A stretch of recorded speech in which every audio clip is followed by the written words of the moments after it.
കേരളത്തിന് സുരക്ഷയും തമിഴ്നാടിന് ജലവും എന്നതാണ് സംസ്ഥാന സർക്കാരിന്റെ നയമെന്ന് മന്ത്രി റോഷി അഗസ്റ്റിൻ കോട്ടയത്ത് വാർത്താ സമ്മേളനത്തിൽ സംസാരിക്കുകയായിരുന്നു മന്ത്രി.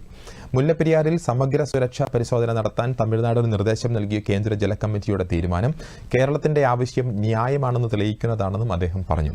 പുതുക്കിയ ഡാം ബ്രേക്ക് അനാലിസിസിന്റെ അടിസ്ഥാനത്തിൽ മുല്ലപ്പെരിയാർ അണക്കെട്ടിന്റെ അടിയന്തര കർമ്മ പദ്ധതി സമയബന്ധിതമായി പൂർത്തീകരിക്കാൻ തമിഴ്നാടിന് നിർദ്ദേശം നൽകിയതും കേരളത്തിന് അനുകൂലമായ തീരുമാനമാണെന്നും റോഷി അഗസ്റ്റിൻ പറഞ്ഞു.